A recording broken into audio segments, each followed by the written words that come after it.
Inilah Injil suci menurut Yohanes.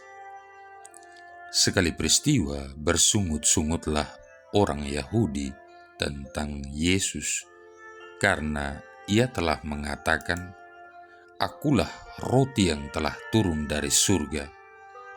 Kata mereka, "Bukankah ia ini Yesus anak Yusuf yang ibu bapanya kita kenal? Bagaimana ia dapat berkata, 'Aku telah turun dari surga'?" Jawab Yesus kepada mereka, "Jangan kamu bersungut-sungut. Tidak ada seorang pun yang dapat datang kepadaku jikalau ia tidak ditarik oleh Bapa yang mengutus aku, dan ia akan kubangkitkan pada akhir zaman. Ada tertulis dalam kitab nabi-nabi, dan mereka semua akan diajar oleh Allah. Dan setiap orang yang telah mendengar dan menerima pengajaran dari Bapa datang kepadaku. Hal itu tidak berarti bahwa ada orang yang telah melihat Bapa. Hanya Dia yang datang dari Allah. Dialah yang telah melihat Bapa. Aku berkata kepadamu, sesungguhnya barang siapa percaya, ia mempunyai hidup yang kekal. Akulah roti hidup. Nenek moyangmu telah makan mana di padang gurun, dan mereka telah mati.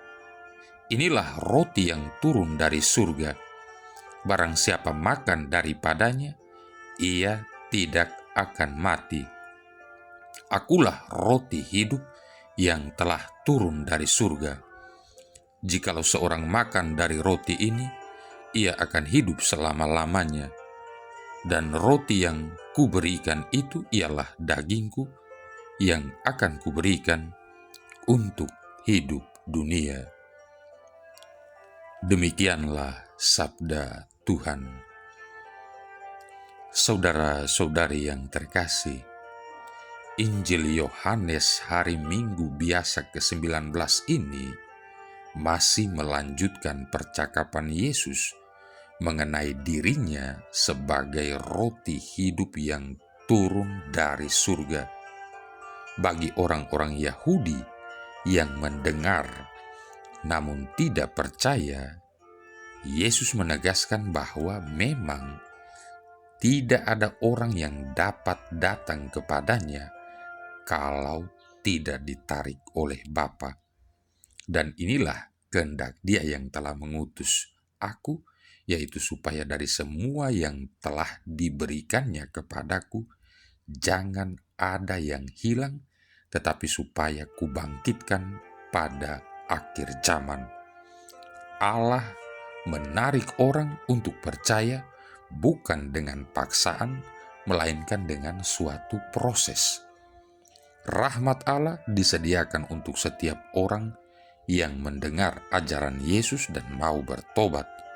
Namun setiap manusia memiliki hak dan kebebasan untuk menerima dan percaya atau sebaliknya. Kita yang telah menerima dan percaya kepada Yesus berkewajiban mewartakan Injil agar orang mendengar dan dapat percaya Yesus sebagai sumber hidup kekal. Yesus menyebut dirinya sebagai roti hidup yang turun dari surga, mengingatkan kita akan tubuhnya yang dikorbankan di atas kayu salib sebagai santapan yang memberi kehidupan kekal bagi setiap orang yang percaya. Yesus adalah pokok kehidupan kekal.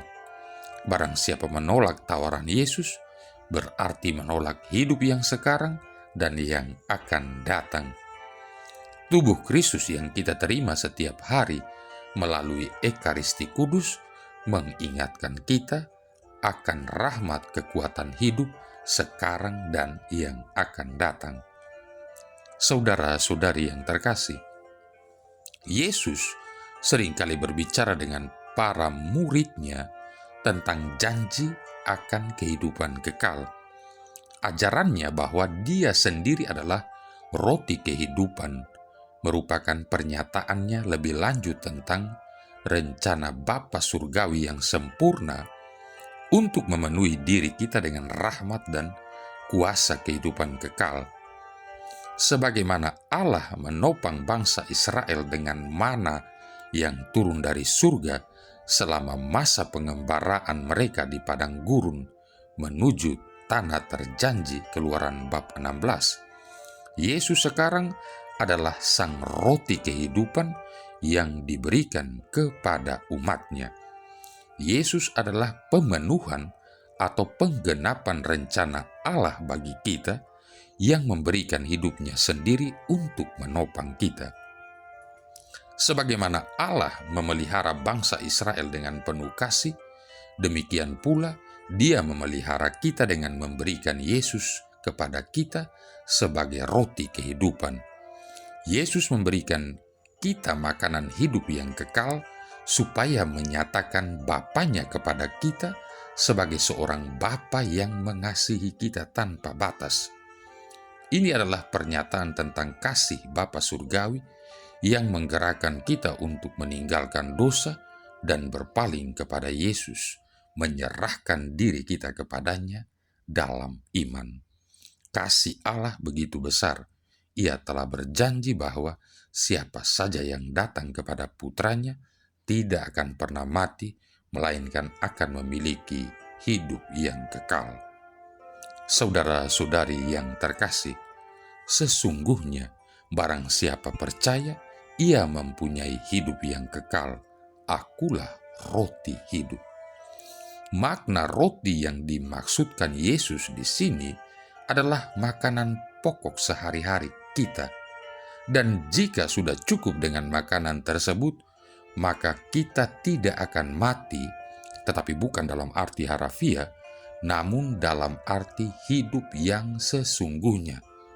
Makna yang lebih dalam yang bisa kita tangkap di sini adalah hidup yang cukup, sederhana, dan percaya setelah makan roti yang merupakan tubuh Tuhan Yesus Kristus sendiri. Ternyata hidup yang demikian tidak menjadi tujuan banyak orang. Semakin modern gaya hidup, semakin kita manusia menjadi hedonis dan materialistis. Bahkan semakin lucu untuk disimak lebih jauh. Banyak orang yang membeli peralatan IT bukan karena fungsinya, tetapi lebih kepada fashion atau gaya hidup profan. Ada yang membeli smartphone versi terbaru, tetapi hanya sekedar supaya dibilang up to date, kekinian. Maka saya katakan smartphone itu akan menjadi stupid phone. Ada lagi yang lebih konyol, membeli iPad untuk bermain game atau membeli iPhone hanya untuk gaya-gayaan, narsis selfie dan mendengarkan musik. Sungguh aneh manusia yang punya uang berlebihan ini. Jauh dari pola hidup sederhana. Bahkan mereka terus berinvestasi akan hartanya hingga beranak pinak tanpa pernah merasa cukup, dan mereka percaya bahwa keselamatan yang ditawarkan oleh Yesus itu dapat dibeli dengan uang. Intensi, stipendium, atau kolekte yang besar dikira bisa menjadi jaminan keselamatan. Perkembangan hidup dari hari ke hari makin modern, makin praktis, instan, dan serakah. Akibatnya makin seenaknya kita menafsirkan pesan-pesan Yesus untuk menuju keselamatan kekal. Bahkan makin pragmatis dan tidak saling peduli dengan sesama lagi. Lihat saja gedung gereja kita yang nampak bagus di perkotaan, tetapi yang jauh di pedalaman atau di pedesaan tidak ada yang peduli, padahal kondisinya sudah rusak dimakan zaman. Tiada orang elit yang tergerak menyumbang karena jauh dari penglihatan orang banyak.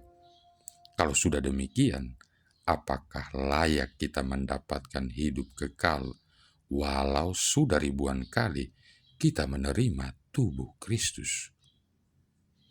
Marilah berdoa.